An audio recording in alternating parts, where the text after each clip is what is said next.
So Dylan Edwards, you left Colorado to do what you're doing now in Kansas. Like that's what's supposed to be so much better than Colorado. Every time I look at you and the decision you made, you went backwards, my guy. You hid from a monumental moment in college. And a lot of these scouts are paying attention to that, bro. Like I said, to the Kansas State fans who can't stand what I say, Dylan Edwards is Kansas State do boy, token boy. Yeah, I said it. Go do this for me. Go do that for me. You had 20-something yards again. I think it was 22 yards rushing, 27 yards receiving. This is your average every freaking game, dude. Every game, this is your average. These are, I don't care what's the average per carry when you only average 2 to 3 carries a game. Your carries be like 9 yards a carry, but what does it mean, bro? Then the freshman outplayed you today. Well, this past Saturday that just passed. Joe Jackson, the freshman, not only Jaden Jackson, then you got DJ Giddens. We know that man is going to make it to the NFL, first to second round pick. But let me fast forward while I'm bringing this up, bro. You talked all that crap during the last game. You're flashing, you're watching all that. I knew this was about jealousy and envy. To every sucker who defended you, who made it look like Dylan Edwards doesn't talk crap or trash. What was that, bro? Can you imagine if Shedeur or Travis Hunter was doing that to Dylan Edwards? All you soft shoe fans of Colorado who pretend to be Colorado fans, we know the deal. Why do you have so much interest on loving Dylan like that? Nobody's telling you to hate Dylan Edwards, but pick one. Are you a Kansas State fan or are you a Colorado fan? Or are you just a Deion Sanders fan to the point where you can't even believe in what Colorado is doing? You just riding the wave because you don't even follow what goes on behind the scenes or during the scenes. So when Dylan Edwards was disrespecting Colorado when he scored a touchdown, even when he went to the bench, they were all mocking Shedeur. This is supposed to be a dude who grew up with Shedeur. Let's never forget that. This is a guy who grew up with Shedeur, right? Hold on, I'm seeing a clown looking at my window. Hang on. Moses, you see those people? Those are clowns. I hate when people stop in front of us, but let me fast forward. What was the point of Dylan Edwards doing this when he grew up with Shedeur? Fathers know each other. In fact, Deion coached both Dylan and Shedeur when Dylan was younger. So why the utmost disrespect for him? I don't remember hearing Deion saying anything disrespectful about Dylan Edwards, right? We don't remember Shedeur saying anything disrespectful. Travis, in fact, nobody at the university has been rude to Dylan Edwards. Once again, Dylan Edwards is the one who left Colorado. Colorado did not kick him out. He hurt the feelings of Colorado. So why is this little munchkin, this leprechaun, is doing the most in front of a media?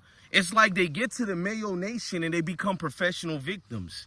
Remember that soap opera story he had? And when I talked to Shedeur before and I just wanted so much from over there. Like, shut up, nigga. Shut the hell up, dude. You lied about speaking to Shedeur. You spoke to Shedeur while you were still enrolled at Colorado. You didn't even leave the school yet. You had an open conversation with Shedeur about leaving. And remember, this is alleged because according to Shedeur's cryptic notes, this never happened, dude. Everybody was shocked when you left. And don't make it look like you did a whole speech before leaving and you left the right way. You're a liar, dude. Deion asked you 3 days before leaving. In fact, he asked the whole team. I keep playing that video. Who wants to stay and who wants to leave? You said you wanted to stay. 3 days later, you go missing. They have to find out from ESPN and On3 Sports that Dylan Edwards has just left Colorado. Shout out to Uncle Neely, who said this dude didn't even have the heart to speak to Coach Prime for several days. And we learned through the grapevine, he still hasn't really spoken to the man. You know what I mean? I don't care if he spoke to him last month. We're talking about when he left the team. You went over 6 months and didn't speak to this man. What did he do to you? Because he gave opportunities to like Charlie Offerdahl, who had kind of not the greatest game, but a vast improvement. I think he ran for 57 yards. You know what I mean? Our running backs definitely improved. So I'm not out here to belittle Dylan Edwards. I'm keeping that same energy. You want to do the watch thing? Let's keep your name relevant. The only reason the scouts know anything about you exists out here because I've been an NFL scout for you, Dylan Edwards. Don't nobody watch Kansas State play. Overrated Avery Johnson doing the most. That boy won the Super Bowl. Avery Johnson played sucker games all season long. DJ Giddens wins the game for Kansas State, and Avery Johnson is still being praised like he's this future Heisman. So the media skips all the games where he played pure trash. Trash. This guy's doing the most. Oh, I know Kansas State future with him at the helm of quarterback. And can you imagine if Shedeur was Avery Johnson signing autographs and taking pictures at the start of the third quarter? On the field, he's doing this. All them people who said Ocho Cinco was distasteful for doing the same thing during the game, they're the same ones praising Avery Johnson. Wow, man, he's so good, isn't he? Wow, could you imagine to be the lucky fan to get that autograph from what, a scrub quarterback? Don't nobody want no damn autograph from a scrub quarterback. These are groupies who don't know anything about football. As long as you got a uniform on, they always going to want a damn autograph or a picture. They're taking a gamble. It's investing. One day you might make it. They're going to say, look, I took a picture of such and such. Or one day you're going to be so trash. Look, I took a picture with this bust. You won't even be lucky to be an NFL bust, boy. I see your career already. But let's fast forward to Dylan Edwards. You know, your boyfriend Dylan. Scrub little dude. I thought you was going to improve. You did all this hype.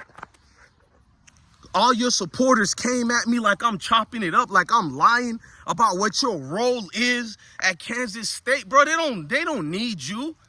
They got 3 running backs ready to go after this season when DJ Giddens go to the NFL. They don't nobody need no Dylan Edwards.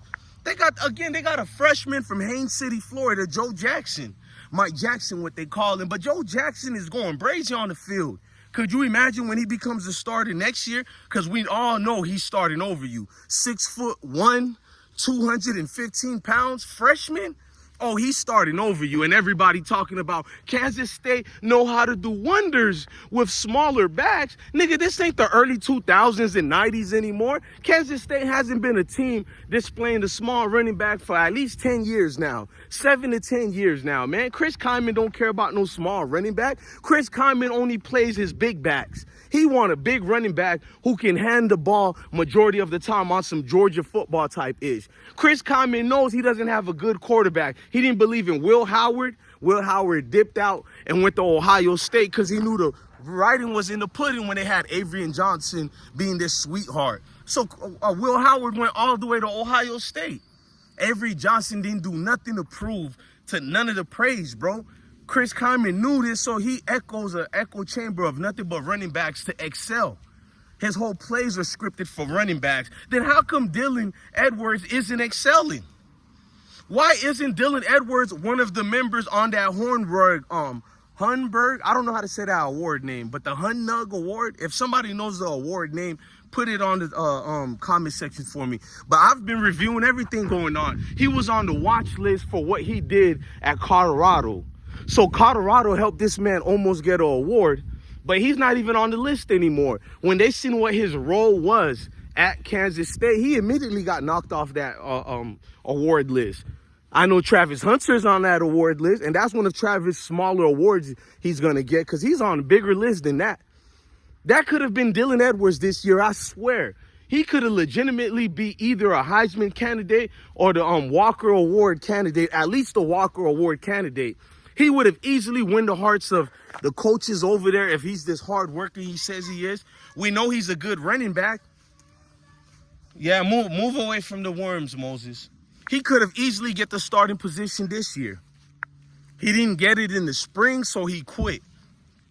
Look at the way we don't really have a running game at Colorado. It's obvious, man. Maybe we'll get better next year, but this year we don't really have a running game. There's been a little bit spurts of bursts of energy here and there, but Colorado doesn't have a running game at all. We're literally legitimately playing on the role of everybody else but our running game. But it is what it is. They wake up when we need them to, so much love to the running game. They wake up when we need them to, and when you have a storybook happy ending, you need those players who rise to the occasion. So at least our running backs rise to the occasion. But Dylan Edwards would have been averaging 100 or more yards a game easy with that speed. Pat Schumer at the helm, being the offensive coordinator, like that man fumbled the bag, bro. Went to Kansas State to go be a junior lunch money taker. You know, run over here for us, bro. Come on, Dylan. We need 2 yards right quick. Come in the game, Dylan. Come get this third carry of the whole game we're going to give you. You're the afterthought. And I told everybody you were the third string, the fourth string running back. But they seen you get a couple of carries versus Colorado. Everybody who don't watch football, and especially who don't follow no Dylan Edwards, they think you stunting out there, boy. They think you the man. One clown argued with me the other day and said you ran for 60 yards, which was a lie. You have yet to do that at least during that game. I think that was versus, damn, I forgot. I think it was versus the Colorado game. I made a whole script about it. The coward talking about you ran for that much. I was sitting back like, this is nasty work by a lot of people, bro. Nasty work. This is what you get in the groups of people who come out to pretend they support football. I've been seeing it for a while now, but it is what it is, man. I got a video to do to expose a couple of people in the comment sections. That's what we do here. But at the end of the day, man, Dylan Edwards, we're going to make you... You didn't flash the watch today. I wondered why. That was the most happiest I seen Dylan Edwards. So when you have a true life story of Dylan Edwards, who you're going to blame for your failed NFL dreams? Colorado? Are you going to do the same thing to Chris Kyman? Because he's misusing you way worse than what you accuse Colorado of doing. So is Chris Kyman going to get the same backlash that you gave Colorado and their staff? Is your father finally going to get out his seat and be a man and stop the nonsense his son is doing? Congratulations. You played yourself. And that's what happened here. DJ Bless one, the best one, man. Love your family, love your kids. Stay blessed. Smash that like button.